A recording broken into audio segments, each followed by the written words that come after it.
ISO 45001 2018 के बारे में जानेंगे कि इसमें जो है क्या क्या बातों का ध्यान रखते हैं, किन किन बातों का ध्यान रखते हैं और क्या हमको इसमें जो है ध्यान देना चाहिए उसके बारे में जानेंगे। देखिए इसमें जो भी डॉक्यूमेंटेशन है उसके बारे में जानेंगे, साइट पे इम्प्लीमेंटेशन जो ऑपरेशनल प्रोसीजर है उसके बारे में जाने, सारे डॉक्यूमेंट जो स्टैंडर्ड है 45001 और 2018 इसके बारे में पूर्ण रूप से हम लोग आज जानकारी प्राप्त करेंगे।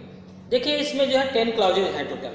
10 क्लाउजेज में जैसे फर्स्ट है हमारा जो है स्कोप है, सेकंड है नॉर्मेटिव रेफरेंस है, थर्ड है जो है टर्म एंड डिफिनेशन है, फोर्थ है context of the organisation, fifth है लीडरशिप एंड वर्कर पार्टिसिपेशन है, सिक्स्थ है प्लानिंग है, सेवंथ सपोर्ट है, एट्थ है ऑपरेशनल है, नाइन्थ है परफॉर्मेंस इवैल्यूएशन और 10th है इम्प्रूवमेंट। तो इस प्रकार से 10 क्लाउजेस के अंतर्गत जो भी इन 10 क्लाउजेज में आते हैं उसके बारे में हम लोग जो है विस्तार से जानकारी प्राप्त करेंगे। इसमें दोस्तों देखो क्या होता है, जैसे कि कुछ चीज़ें हैं, जैसे कि हमारा जो OHS पॉलिसी है, OHS पॉलिसी में क्या क्या कंटेंट्स आना चाहिए जो इस स्टैंडर्ड में है उसके बारे में बात करेंगे। हमारा HS कमेटी क्या है, USS कमेटी की रिस्पॉन्सिबिलिटी क्या है, हमारे जो एम्प्लॉइज़ हैं कंपनी के जो एम्प्लॉइज़ हैं उनका रोल्स रिस्पॉन्सिबिलिटी और अथॉरिटी क्या है उसके बारे में, इंटरनल एंड एक्सटर्नल इशूज क्या होता है, रिस्क एंड अपॉर्चुनिटी क्या है, लीगल डॉक्यूमेंट्स किन किन चीज़ों की रिक्वायरमेंट होती है, सारे चीज़ों के बारे में हम लोग जो है विस्तार से जानकारी प्राप्त करें। Health and safety management system requirement, ये स्टैंडर्ड का जो रिक्वायरमेंट है उसको अभी हम लोग देखते हैं। तो इसमें फर्स्ट है स्कोप। स्कोप अर्थात जो इस गाइडलाइन में स्कोप दिया गया है, सेफ्टी का जो standard occupational health and safety का OHS का जो रिक्वायरमेंट है वो उसका क्या स्कोप है उसको इसमें बताया गया है। तो स्कोप में है continual improvement of OHS performance. तो ऑक्यूपेशनल हेल्थ सेफ्टी का जो परफॉर्मेंस है, सुरक्षा के जो परफॉर्मेंस है उसको जो है इम्प्रूव करना, उसको जो है अच्छा बेहतर बनाना, वो इसका स्कोप है। Fulfil of legal requirement and other requirement, और जो लीगल रिक्वायरमेंट जो कानूनी नियम है उनको पूर्ण रूप से लागू करना, उनका पालन करना, ये इसका स्कोप है। अचीवमेंट ऑफ OHS ऑब्जेक्टिव, जो कंपनी के जो ऑब्जेक्टिव बनाए गए हैं उनको अचीव करना। तो ऑब्जेक्टिव के बारे में हम लोग आगे बात करेंगे, तो उसको अचीव करना, तो ये जो है स्कोप हो गया। अर्थात इसका मतलब कि किसी प्रकार का इंसिडेंट अर्थात दुर्घटना न हो उसको रोकने के लिए ये कदम उठाए जाते हैं। तो ये हमारा फर्स्ट स्कोप हो गया। सेकंड है नॉर्मेटिव रेफरेंस, तो नॉर्मेटिव रेफरेंस इसमें नहीं है। थर्ड है टर्म एंड डिफिनेशन, तो टर्म एंड डिफिनेशन में जो है हमारे जो भी इस क्लाउज के अंतर्गत है, जैसे ऑर्गेनाइजेशन है, पार्टिसिपेशन है, ऐसी बहुत सारी चीजों के बारे में इसमें बताया गया है, तो ये डिफिनेशन में है। क्लाउज नंबर 4 है कॉन्टेक्स्ट ऑफ द ऑर्गेनाइजेशन, तो 4.1 है understanding the organisation and its context. तो इसमें जो है इंटरनल और एक्सटर्नल इशूज को देखा जाता है। तो इंटरनल इशूज क्या है और एक्सटर्नल इशूज क्या है इसको देखा जाता है। तो सबसे पहले हम लोग देखते हैं एक्सटर्नल इशूज क्या है। तो एक्सटर्नल इशूज हो सकते हैं, कल्चरल हो सकते हैं, सोशल हो सकते हैं, पॉलिटिकल हो सकते हैं, लीगल हो सकते हैं, फाइनेंशियल हो सकते हैं, टेक्नोलॉजिकल हो सकते हैं, इकोनॉमिकल हो सकते हैं, नेचुरल सराउंडिंग्स हो सकते हैं, इंट्रोडक्शन टू न्यू कॉम्पिटिटर्स हो सकता है, कंट्रैक्टर्स हो सकते हैं, सब कंट्रैक्टर्स हो सकते हैं, सप्लायर हो सकते हैं, पार्टनर्स हो सकते हैं, एक्सटर्नल इंटरेस्टेड पार्टी हो सकती है, आपके जो नेबर्स हैं वो एक्सटर्नल इशूज है। आप अगर मुंबई जैसे शहर में काम कर रहे हो, BMC है वो एक्सटर्नल इशूज है, पुलिस का मैटर है वो एक्सटर्नल इशूज है, बाहरी पब्लिक है वो एक्सटर्नल इशूज है, और पॉलिटिक्स है, इन्वायरमेंटल इशूज है, तो वो एक्सटर्नल इशूज के अंतर्गत आते हैं। इसके बाद है हमारा इंटरनल इशू, ऑर्गेनाइजेशनल स्ट्रक्चर है, जो कंपनी है उसका क्या स्ट्रक्चर किस तरीके से, उसमें कुछ दिक्कतें आ सकती है। रोल्स एंड अकाउंटेबिलिटी है, लोगों के रोल्स के बारे में, उनके जो है जो रिस्पॉन्सिबिलिटी है उनको जो है क्या है, उनको उसमें कुछ दिक्कतें आ सकती हैं। पॉलिसीज़ है, जो कंपनी की पॉलिसी हो सही ढंग से इम्प्लीमेंटेशन हो रहा है नहीं हो रहा है, ऑब्जेक्टिव जो कंपनी के हैं वो अचीव नहीं हो रहे हैं तो उसमें भी दिक्कतें आती है, वो इंटरनल इशूज़ है। कैपेबिलिटी, लोगों की काम करने की जो क्षमता है वो इंटरनल इशूज़ हो सकते हैं, उसमें दिक्कतें आ सकती हैं।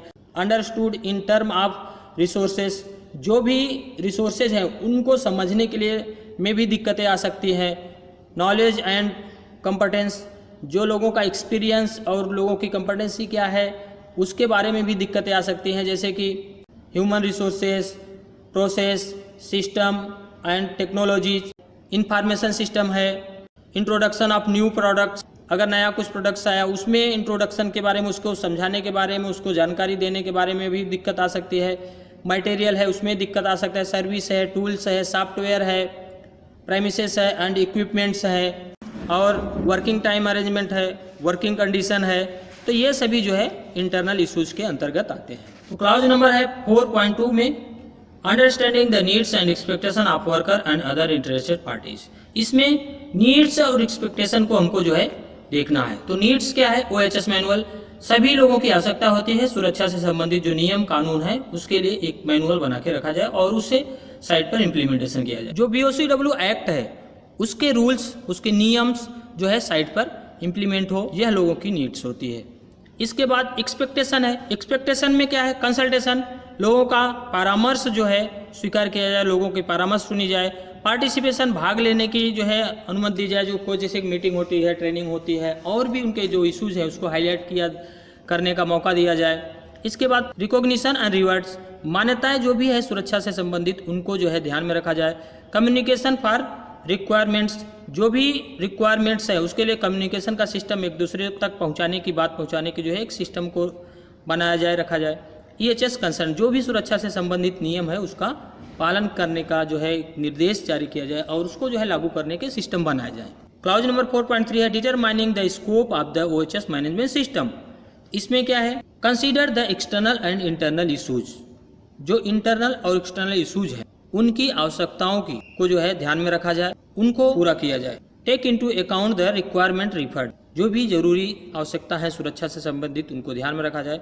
Take into account the planned और परफॉर्म्ड वर्क रिलेटेड एक्टिविटीज, जो कार्य से संबंधित चीजें हैं उस पर जो है विशेष ध्यान दिया जाए ताकि किसी प्रकार की दुर्घटना न हो। इसमें जैसे कि the organisation shall establish, implement, maintain and continually improve an OHS management system including the process needed and their interaction in accordance with the requirement of these documents। तो इस डॉक्यूमेंट्स के हिसाब से जो भी OHS के रिक्वायरमेंट है, जो सिस्टम है, नियम है, उनका जो है सही तरीके से पालन और इम्प्लीमेंटेशन होना चाहिए। तो ये हमारा जो है OHS मैनेजमेंट सिस्टम के अंतर्गत आता है। इसमें 5 है लीडरशिप एंड वर्कर पार्टिसिपेशन। तो 5.1 है leadership and commitment. Leadership and commitment में क्या है? Taking overall responsibility and accountability for the prevention of work related injury, ill health as well as the provision of safe and healthy work place and activities. तो leadership हमारा जो है company का कार्य है कि उसको सही ढंग का वर्क प्लेस प्रोवाइड करे, जो सेफ एरिया हो और लोगों की सुरक्षा से संबंधित ध्यान देते हुए जो उनका रिक्वायरमेंट है, सेफ्टी से संबंधित जो रिक्वायरमेंट है, सारी चीज़ों को फुलफिल करें। Ensuring that the OHS policy and related OHS objective are established and are compatible with the strategic direction of the organisation. तो OHS पॉलिसी को भी इस्टेब्लिश करना है साइट पर इम्प्लीमेंटेशन करने के लिए और दूसरा ensuring the integration of the OHS management system requirement, जो OHS हमारा सेफ्टी का जो है रिक्वायरमेंट है उसको फुलफिल करना है। And ensuring that the resources needed to establish, implement, maintain and improve the OHS management system is available. तो जो भी ऑक्यूपेशनल हेल्थ एंड सेफ्टी का रिक्वायरमेंट है वो अवेलेबल होना चाहिए। Communication the importance of OHS management system. तो जो OHS मैनेजमेंट सिस्टम है उसका कम्युनिकेशन बराबर होना चाहिए। इसके बाद है ensuring OHS management system achieve it's intended outcome.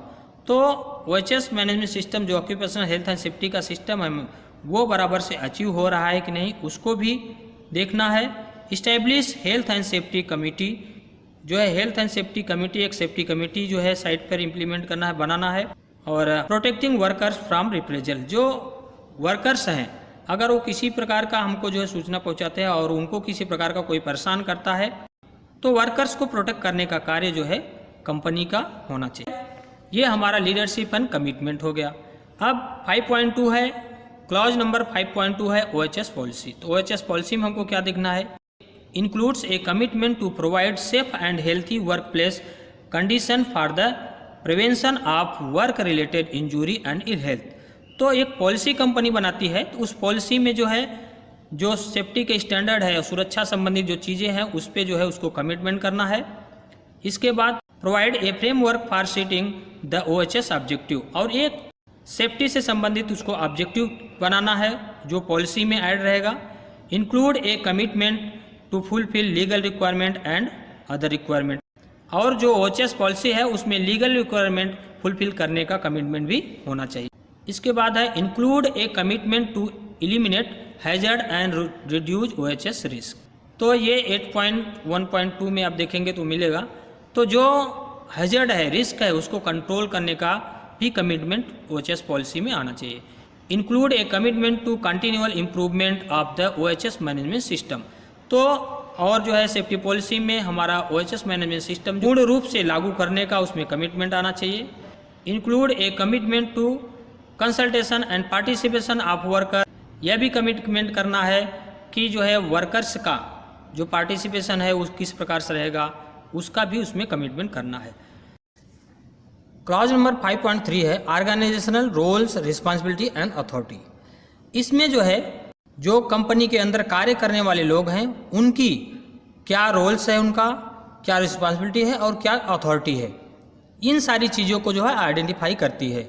जैसे कि प्रोजेक्ट डायरेक्टर है, साइड इंचार्ज हैं, इंजीनियर हैं, सुपरवाइजर हैं, फोरमैन है, फर्स्ट एडर हैं, सेफ्टी इंचार्ज हैं आदि जो भी हैं उनका जो है रोल्स, रिस्पॉन्सिबिलिटी और अथॉरिटी को जो है इसके अंतर्गत दर्शाया जाता है, इसमें बताया जाता है। इसके बाद है clause number 5.4 consultation and participation of worker. इसमें क्या होता है कि जो भी कार्य करने वाले, किसी भी साइट पर कार्य करने वाले जो भी लोग हैं, चाहे वह इंजीनियर, सुपरवाइजर, फोरमैन, वर्कर्स, सब लोगों का पार्टिसिपेशन कैसा होना चाहिए। सब लोग जो है सुरक्षा के बारे में बताना, अपनी अपनी ज़रूरतों के बारे में बताना और कहाँ पे क्या लैप्सेस है उसके बारे में बताना। तो ये जो है उनका पार्टिसिपेशन होना चाहिए। उसके लिए क्या होता है, साइट पर एक कमेटी बनाई जाती है जिसे हम लोग जो है EHS कमेटी बोलते हैं। इसमें जो है ये सभी लोग जो है पार्टिसिपेट करते हैं, जिसका जो भी इशू रहता है वो उस इशू को हाईलाइट करते हैं और उस पर जो है कमेटी स्ट्रिक्ट एक्शन लेती है और जो होने वाला है कमेटी से वो करती है, नहीं तो फिर वो आगे फॉरवर्ड करती है। The organisation shall establish, implement and maintain a process for consultation and participation of worker at all applicable levels and functions. तो जो भी है उसमें जो है सभी का पार्टिसिपेशन होना चाहिए। तो इसमें जो है EHS कमेटी का एक्टिविटी क्या है, जो EHS कमेटी बनती है उसकी एक्टिविटी क्या होती है। देखिए, एक EHS कमेटी मीटिंग जो है महीने में कम से कम एक होना चाहिए। अभी EHS कमेटी मीटिंग का फंक्शन क्या है, उनकी एक्टिविटी क्या है। EHS वॉक अबाउट, तो साइट पर जो है सेफ्टी का वॉक अबाउट होना चाहिए, एटलीस्ट वीक में एक बार होना चाहिए। मंथली भी रख सकते हैं, जैसा जिस साइट का रिक्वायरमेंट है उसके हिसाब से उनका वॉक अबाउट रख सकते हैं। Review the implementation and effectiveness of project EHS plan. तो जो साइट का EHS प्लान है वह कितना इफेक्टिव है और साइट पर उसका किस प्रकार से इम्प्लीमेंटेशन हो रहा है कि नहीं, उसका रिव्यू करने का काम भी ये करती है। रिव्यू प्रोजेक्ट EHS परफॉर्मेंस, तो सेफ्टी का जो है परफॉर्मेंस किस प्रकार का है उसको भी रिव्यू करने का कार्य करती है। Investigation and records all incidents near Mrs. तो जो भी इंसिडेंट्स और नियर मिसेस होते हैं उसके जो है रिकॉर्ड्स जो है होना चाहिए, उसको चेक करती है और उनको इन्वेस्टिगेशन करने का भी कार्य जो है EHS कमेटी करती है। Prepare EHS requirement as per look ahead programme. तो लुक हेड प्रोग्राम जो हमारा क्वार्टरली बनता है उसके हिसाब से जो है जो भी उसमें रिक्वायरमेंट्स है कमेटी उस पर डिसाइड करती है। तो ये जो है हमारा क्लॉज नंबर 5.4 हो गया। 6 प्लानिंग। 6.1 है action to address risk and opportunity. इसमें क्या होता है, साइट पे जो भी एक्टिविटी है तो हर एक्टिविटी में कुछ ना कुछ रिस्क होता है। तो उस रिस्क को हम लोग क्या करते हैं, एक डॉक्यूमेंटेशन थ्रू निकालने का कार्य करते हैं, उस रिस्क को कंट्रोल करने का कार्य करते हैं। तो जब हम रिस्क को कंट्रोल करते हैं तो हमको अपॉर्चुनिटी मिलती है, हमको बहुत सारे बेनिफिट मिलते हैं। तो वो जो है इस action to address risk and opportunity के अंतर्गत आता है। Prevent or reduce undesired effect, जिससे नुकसान होने वाला है, किसी प्रकार का जो है दिक्कत आने वाली है उसको जो है रोकने का कार्य भी बनी करे। इसके अंतर्गत प्लानिंग के अंतर्गत आता है। उसके लिए एक प्लान जो है तैयार किया। अचीव कंटिन्यूअल इम्प्रूवमेंट, जो भी occupational health and safety management system है उसका जो स्टैंडर्ड है उसको जो है किस प्रकार से अचीव किया जाए, किस प्रकार से उसका इम्प्रूवमेंट होगा, उन सब चीज़ों का इसके प्लान के अंतर्गत आता है। 6.1.2 में है hazard identification and assessment of risk and opportunity. इसमें जो हमारा रिस्क असेसमेंट है वो इसके अंतर्गत आता है। तो इसमें हम लोग क्या करते हैं कि हैजर्ड को आइडेंटिफाई करते हैं, फिर क्या रिस्क है उसको आइडेंटिफाई करते हैं, उसके बाद रिस्क लेवल का आइडेंटिफाई करते हैं, कंट्रोल मेजर हम लोग लेते हैं। तो सारी चीज़ें जो है रिस्क असेसमेंट में आती हैं। इसमें कुछ है ध्यान देना चाहिए हम लोगों को। हाउ वर्क इज ऑर्गेनाइज्ड, कार्य किस प्रकार से ऑर्गेनाइज किया गया है। Routine and non routine activity and situation, वहाँ का सिचुएशन कैसा है, रूटीन एक्टिविटी है कि नॉन रूटीन एक्टिविटी है, रेगुलर है या फिर कभी कभी की एक्टिविटी है, वो इसके अंतर्गत आता है। लास्ट रिलेवेंट इंसिडेंट इंटरनल और एक्सटर्नल टू द ऑर्गेनाइजेशन, अगर इसके पहले रिस्क असेसमेंट बनाने से पहले हमको देखना पड़ता है कि इसके पहले जो है किसी प्रकार के इंसिडेंट, अगर किसी प्रकार की दुर्घटना है तो उसको देखते हुए हमें किस प्रकार का एक्शन लेना चाहिए, वो इस रिस्क असेसमेंट के अंतर्गत आता है। पोटेंशियल इमरजेंसी सिचुएशन, तो साइट पर किस प्रकार की इमरजेंसीज आ सकती हैं, उसको किस प्रकार से उनको कंट्रोल किया जा सकता है, वो भी इस रिस्क असेसमेंट के अंतर्गत आता है। तो इस प्रकार से जो है हम रिस्क असेसमेंट बनाते हैं और उसमें इन सारी चीज़ों का जो है ध्यान रखते हैं। इसके बाद आता है 6.1.2 assessment of OHS risk and other risk to the OHS management system. तो OHS मैनेजमेंट सिस्टम में जो रिस्क असेसमेंट बनाते हैं उसमें क्या रिस्क है और क्या अगर अदर कोई भी रिस्क है तो उसको भी इसमें देखने का कार्य करते हैं। आता है 6.1.3। 6.1.3 में determination of legal requirement and other requirement, तो जो लीगल रिक्वायरमेंट होते हैं, जो कानूनी नियम से होते हैं, वो इसके अंतर्गत आते हैं। जैसे कि थर्ड पार्टी इंस्पेक्शन है, लाइसेंस है, अदर रिक्वायरमेंट्स कोई भी है वो, और कॉन्ट्रेक्चुअल कंडीशन जो है, employment agreement, agreement with interested parties, agreement with health authorities, ये सारी जो है लीगल रिक्वायरमेंट के अंतर्गत आता है। जो जैसे कि इसमें अगर हम देखेंगे तो BOCW एक्ट 1996 है, महाराष्ट्र रूल 2007 है, और इन्वायरमेंटल एक्ट 1986 है, फैक्ट्री एक्ट 1948 है, पेट्रोलियम एक्ट 1934 है, इलेक्ट्रिसिटी एक्ट 2003 है, महाराष्ट्र फायर प्रोटेक्शन एक्ट 2006 है, गैस सिलेंडर रूल्स 2004 है, इंडियन इलेक्ट्रिसिटी रूल्स 1956 है, चाइल्ड लेबर एक्ट 1916 है, sexual harassment of women at workplace act 2013 है, ETC। ये सभी जो है एक्ट लीगल रिक्वायरमेंट के अंतर्गत आते हैं। और ये हमारा डॉक्यूमेंटेशन जो भी है साइट पर, इन सभी चीज़ों का जो रिक्वायरमेंट होता है उसको फुलफिल करना पड़ता है, ये 6.1.3 के अंतर्गत। इसके बाद आता है हमारा 6.1.4 प्लानिंग एक्शन। इसमें जो है हम 6.1.2 को भी देख सकते हैं, 6.1.3 को भी देख सकते हैं, तो ये सारे इसमें इंक्लूडिंग है। उसके बाद आता है हमारा clause number 6.2 OHS objective and planning to achieve them. इसमें जो है 6.2.1 है OHS ऑब्जेक्टिव। देखिए साइट का जो है एक ऑब्जेक्टिव बनाया जाता है जिसमें हमको कुछ चीज़ें आइडेंटिफाई करते हैं और उसको यह निश्चित करते हैं कि हमारा यह बढ़ना नहीं चाहिए, या कम होना चाहिए, या रिड्यूज होना चाहिए। तो उसको हमको क्या देखना है उसमें, जैसे कि जीरो हॉस्पिटलाइजेशन एंड फर्टिलिटी।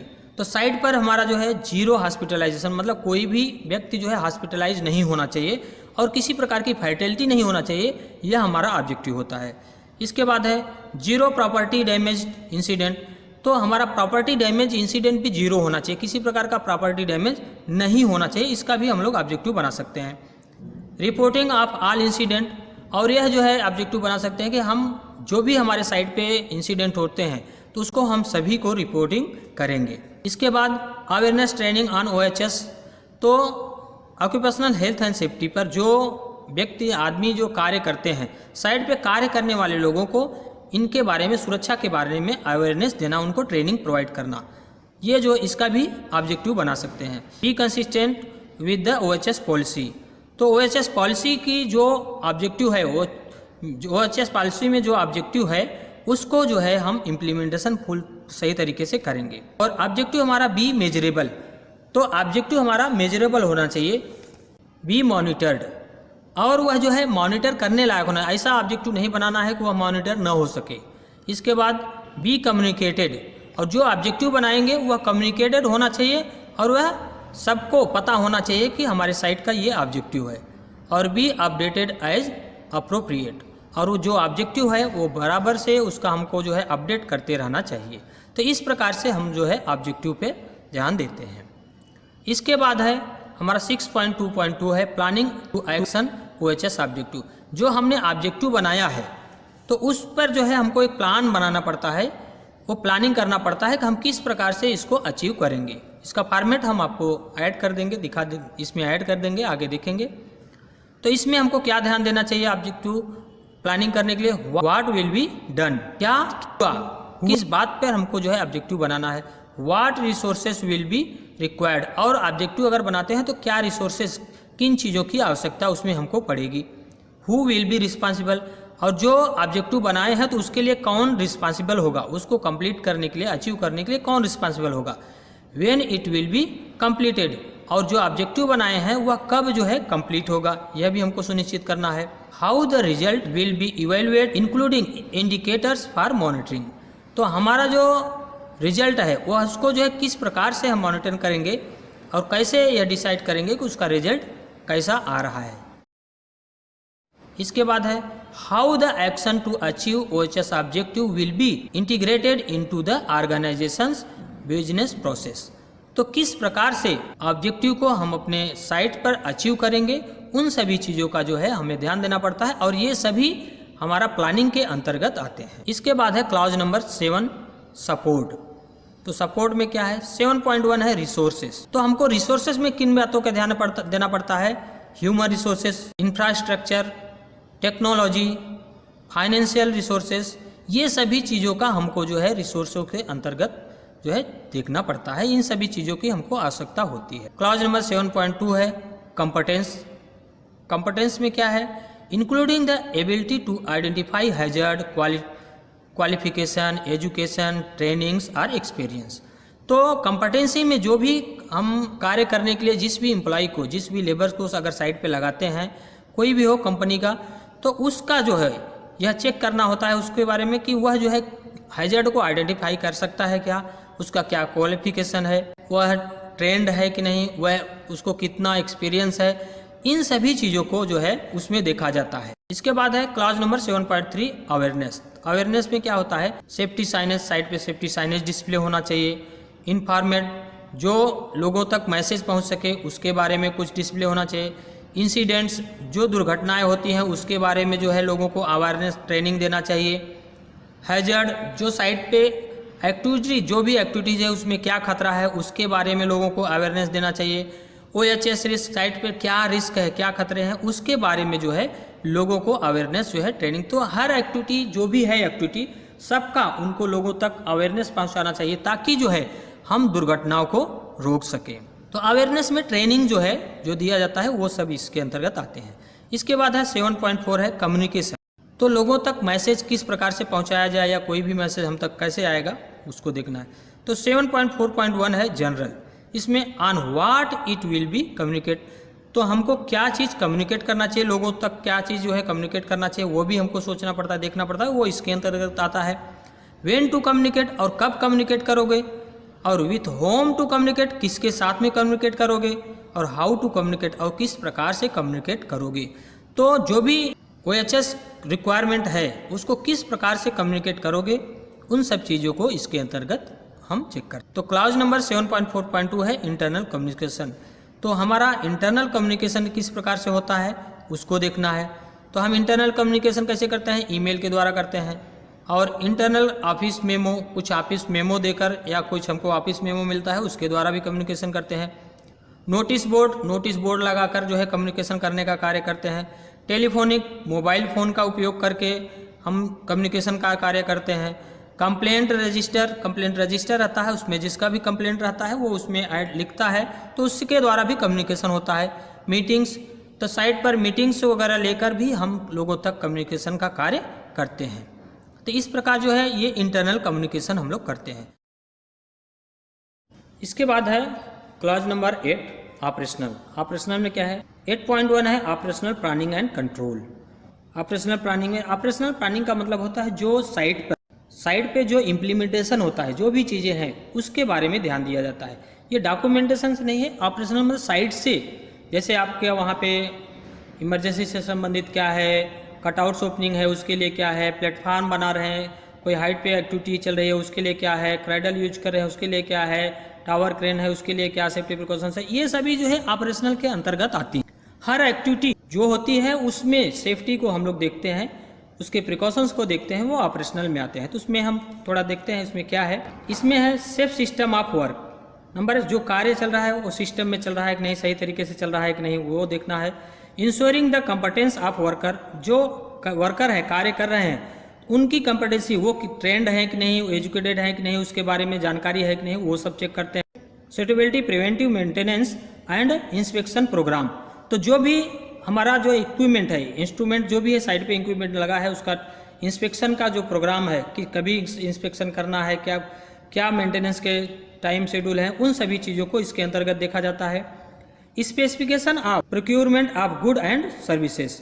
तो जो हमारा एक्टिविटी है, जो भी चीज़ें हैं वह सही तरीके से चल रही है कि नहीं, सर्विस उसका बराबर मिल रहा है कि नहीं, उसको भी चेक करते हैं। Engineering and administrative control, site पर जो इंजीनियरिंग कंट्रोल है और एडमिनिस्ट्रेटिव कंट्रोल है, ये सब बराबर चल रहे हैं कि नहीं, सही तरीके से कार्य कर रहे हैं कि नहीं, इनको भी चेक करने का कार्य हम लोग करते हैं। तो ये ऑपरेशनल प्लानिंग एंड कंट्रोल के अंतर्गत आते हैं। इसके बाद है 8.1.1 है जनरल। इसमें है implementing control of the process in accordance with the criteria. तो जो क्राइटेरिया दिया गया है उसके तहत ही इम्प्लीमेंटेशन साइट पर होना चाहिए, वो इसके अंतर्गत आता है। इसके बाद है clause number 8.1.2 eliminating hazard and reducing OHS risk. तो हैजर्ड को निकालने के लिए, रिस्क को रोकने के लिए, खतरा को रोकने के लिए उसके लिए क्या करना है, क्या कदम उठाते हैं, उसको इसके अंदर देखते हैं। इसमें जो है हम लोग देखते हैं जो हमारा हायरार्की है, हायरार्की ही इसके अंतर्गत आता है। तो जो हम रिस्क असेसमेंट बनाते हैं तो उसको हमको जो है हायरार्की क्या है हमारा, उसको इसमें देखना पड़ता है। तो इसमें है जैसे कि एलिमिनेटिंग द हैजर्ड, हैजर्ड को किस प्रकार से हमको निकालना है, कैसे रोकना है, उसको इसके अंतर्गत देखते हैं। इसके बाद है substitute with the less hazardous process operations materials or equipment. जिस उस मटेरियल को यूज करना है जिसमें कम से कम हैजर्ड, कम से कम खतरे हों, ऐसे इक्विपमेंट को साइट पे यूज करना है, वो इसके अंतर्गत देखा जाता है। Use engineering control and reorganisations of work. तो हमको इस साइट पर जो है दुर्घटनाओं को रोकने के लिए इंजीनियरिंग कंट्रोल का भी उपयोग करना पड़ता है, तो इसके अंतर्गत देखते हैं। Use administrative control including training. तो एडमिनिस्ट्रेटिव कंट्रोल के लिए हम लोग जो है जो साइट पे हैं उनको देखने का कार्य करते हैं और लोगों तक ट्रेनिंग करने का भी कार्य होना चाहिए, वो इसके अंतर्गत आता है। Use adequate personal protective equipment. जो भी PPEs का रिक्वायरमेंट है साइट पर, पर्सनल प्रोटेक्टिव इक्विपमेंट का, उसका उपयोग साइट पर होना चाहिए, वो इसके अंतर्गत। इसके बाद है हमारा clause number 8.1.3 management of change. तो देखिए मैनेजमेंट चेंज में क्या होता है, मैनेजमेंट चेंज में मतलब होता है कि साइट पर अगर कोई हमारा एम्प्लॉय चेंज हुआ और कोई मशीनरी इक्विपमेंट रिप्लेसमेंट हुआ, अगर कुछ हमको जो है डिजाइन में हमारे चेंजेज हुए, तो ऐसी एक्टिविटी जो भी होती है वह जो है मैनेजमेंट चेंज में आता है। इसमें हम क्या देखते हैं, work place location and surrounding. तो जो लोकेशन है, जो वर्क एरिया है, उसके बारे में देखते हैं, वहाँ कोई चेंजेज है तो उसको देखते हैं। वर्क ऑर्गेनाइजेशन, कार्य क्षेत्र में किसी प्रकार का चेंजेज होता है उसको देखते हैं। वर्किंग कंडीशन, अगर जो कार्य चल रहा है वहाँ का कंडीशन कैसा है, उसमें किसी प्रकार का चेंज है, वो भी इसके अंतर्गत आता है। इक्विपमेंट, कोई इक्विपमेंट रिप्लेसमेंट हुआ उसको देखते हैं।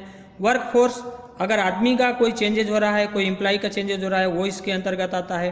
टेक्नोलॉजी, किसी प्रकार की टेक्नोलॉजी में बदलाव हुआ तो वो इसके अंतर्गत आता है। डिजाइन एंड स्पेसिफिकेशन, कोई डिजाइन में चेंज हुआ वो भी इसके अंतर्गत आता है। रॉ मटेरियल्स स्टॉपिंग, अगर रॉ मटेरियल कोई यूज करना है उसमें किसी प्रकार का चेंजेज है तो वो भी देखा जाता है इसके अंतर्गत। और स्टैंडर्ड और रेगुलेशंस, अगर लीगल रिक्वायरमेंट में कोई चेंज आता है तो उसको भी हमारा काम है चेंज करने का। तो उसके लिए जो है मैनेजमेंट ऑफ चेंज का एक डॉक्यूमेंटेशन होता है, इस डॉक्यूमेंट्स को आपको यूज करना है। जो ये फॉर्मेट हम आपको अटैच कर दिए हैं, तो ये फॉर्मेट आप यूज कर सकते हैं। इसके बाद है क्लॉज नंबर 8.1.4 प्रोक्योरमेंट। प्रोक्योरमेंट में क्या है, तो क्लॉज नंबर 8.1.4.1 में है जनरल। इसमें क्या आता है देखिए, control the procurement of products and services. जो प्रोक्योरमेंट है, जो हमारा प्रोडक्ट है और सर्विस जो होता है मिलता है हमको, उसके ऊपर जो कंट्रोल है वो इसके अंतर्गत आता है। तो 8.1.4.2 में है कंट्रैक्टर्स। कंट्रैक्टर्स में क्या है, the organisation shall coordinate its procurement process with the contractors in order to identify hazard and assess and control the OHS risk and arising from. कोई भी इक्विपमेंट है, कोई भी सामान है, उसमें किसी प्रकार से भी अगर कोई रिस्क है, कोई खतरा है, अगर उसको कंट्रोल कैसे किया जाए, वह जो है हमारा ऑर्गेनाइजेशन, हमारे जो भी सप्लायर हैं, जो भी प्रोक्योरमेंट है, वो सब जो है उसके साथ कम्युनिकेशन बराबर होना चाहिए। इसके बाद है क्लॉज नंबर 8.1.4.3 है आउटसोर्सिंग। आउटसोर्सिंग में क्या है? The organisation shall ensure that outsourcing function and process are controlled. जो बाहरी सोर्सेज हैं जिनसे हमारा कार्य चलता है, उसके बारे में भी कंट्रोल होना चाहिए ऑर्गेनाइजेशन का, वो इसमें आता है। इसमें क्या देखा जाता है? Equipment is delivered according to specification. जो इक्विपमेंट जो भी अगर हम परचेज करते हैं या प्रोक्योरमेंट करते हैं, तो वह जो है साइट के स्पेसिफिकेशन के हिसाब से ही आना चाहिए। Material are delivered according to their specification. और जो मटेरियल और सामान जो डिलीवर होगा, वह जो है कंपनी के अकॉर्डिंग ही, मैनेजमेंट के अकॉर्डिंग ही होना चाहिए। Installation are communication to ensure they function as designed. तो और जो है यह भी देखना है कि जो इंस्टॉलेशन होगा वह जो है कंपनी के मैनुअल के हिसाब से, डिजाइन के हिसाब से ही होना चाहिए, वो इसके अंतर्गत आता है। Any uses requirement made available. अगर किसी प्रकार का जो है अगर रिक्वायरमेंट है, तो वह जो है साइट पर अवेलेबल होना चाहिए, चाहे सुरक्षा से संबंधित या किसी बात से संबंधित अगर कोई भी चीज़ें का रिक्वायरमेंट फ्यूचर में पड़ सकता है, तो वो साइट पे अवेलेबल होना चाहिए। तो यह जो है प्रोक्योरमेंट का कार्य है, उसको मेंटेन करने का। इसके बाद है क्लॉज नंबर 8.2 है इमरजेंसी प्रिपेयर्डनेस एंड रिस्पांस। तो इमरजेंसी प्रिपेयर्डनेस रिस्पांस क्या है? यह देखिए, एक साइट पर इमरजेंसी प्रिपेयर्डनेस रिस्पांस प्लान बनाया जाता है, जिससे कि अगर साइट पे किसी भी प्रकार की दुर्घटना होती है, कोई भी इमरजेंसी होती है, तो उसको किस प्रकार से हैंडल किया जाए और कौन कौन सी इमरजेंसी साइट पे हो सकती हैं, वो सारी चीज़ें इस इमरजेंसी प्लान के अंतर्गत जो है आइडेंटिफाई किया जाता, दर्शाया जाता। तो इमरजेंसी प्लान में हम क्या कहते हैं? Prepared site safety plan. तो इमरजेंसी प्लान जो है साइट का जो है एक बनाना चाहिए। प्रोवाइडिंग ट्रेनिंग, और उसके बारे में लोगों को ट्रेनिंग प्रोवाइड किया जाना चाहिए। तो periodically testing and experiencing the plan response capability. तो जो प्लान बना है वह जो है हमारा पीरियडिकली टेस्ट होना चाहिए। जैसे कि हम लोगों को साइट पर मॉक ड्रिल जो है पीरियडिकली करना चाहिए, उसका टेस्टिंग होना चाहिए, ताकि लोगों को इसके बारे में अवेयरनेस हो और लोगों को पता चले कि कुछ इमरजेंसी होती है तो हमें किस प्रकार से जाना चाहिए, कहाँ जाना चाहिए। इसमें 9.2 है इंटरनल ऑडिट। इंटरनल ऑडिट में क्या है? 9.2.1 है general. The requirement of this documents is effectively implement and maintain. तो जो डॉक्यूमेंटेशन है, इस स्टैंडर्ड के हिसाब से जो भी डॉक्यूमेंटेशन है, उसका सही ढंग से मेंटेन होना चाहिए, वो सही ढंग से बना हुआ होना चाहिए। इसके बाद है 9.2.2 है इंटरनल ऑडिट प्रोग्राम। तो इंटरनल साइट पर जो है एक इंटरनल ऑडिट प्रोग्राम बनाना चाहिए कि हमको कब कब जो है इंटरनल ऑडिट करना है। इसमें audit criteria and scope of the each audit, select auditors and conduct audit. तो ऑडिट क्राइटेरिया भी निश्चित होना चाहिए, क्या स्कोप है ऑडिट का वो भी निश्चित होना चाहिए, और जो ऑडिट करना है कहाँ पे करना है, उसको ऑडिटर्स को भी जो है सिलेक्ट करना है कि किस ऑडिटर्स को ऑडिट करना है, उसको हमको सिलेक्ट। इसके बाद है 9.3 है मैनेजमेंट रिव्यू। तो इसमें सूटेबिलिटी, एडिक्वेसी और इफेक्टिवनेस, इन तीन चीज़ों को जो है रिव्यू करने का कार्य करना होता है। इसके बाद आता है क्लॉज नंबर 10 इम्प्रूवमेंट। इम्प्रूवमेंट में क्या है? 10.1 है जनरल।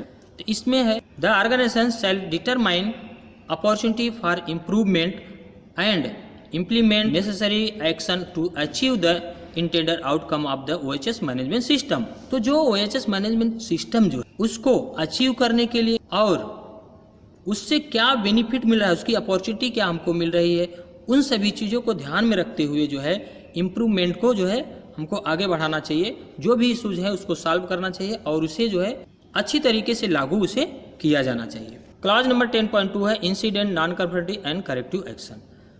तो इसमें जो इंसिडेंट जो हुआ, इन्वेस्टिगेशन हुआ, इन्वेस्टिगेशन में जो रूट काउज मिले, उस रूट काउज को जो है साइट पर इम्प्लीमेंटेशन हो रहा है कि नहीं, जो गलत तरीके से काम हो रहा है उस तरीके को जो है सही तरीके से किया जा रहा है कि नहीं, इसको चेक होना चाहिए या रिव्यू होना चाहिए। और नॉन कन्फर्मेटिव जो है NCR जो मिलता है उसका सही ढंग से करेक्टिव एक्शन लिया जा रहा है कि नहीं, इन सभी चीज़ों को जो है ये 10.2 के अंतर्गत देखा जाता है। इसके बाद क्लॉज नंबर 10.3 है कंटिन्यूअल इम्प्रूवमेंट। तो कंटिन्यूअल इम्प्रूवमेंट के लिए क्या करते हैं? न्यू टेक्नोलॉजी साइट पर जो है हम नए टेक्नोलॉजीज, नए जो है नियम, अच्छे टेक्नोलॉजीज, अच्छे इक्विपमेंट जो है हमको लाना चाहिए, ताकि जो है हम दुर्घटनाओं को रोक सकें। उसके लिए जो है good practice both internal and external to the organisation.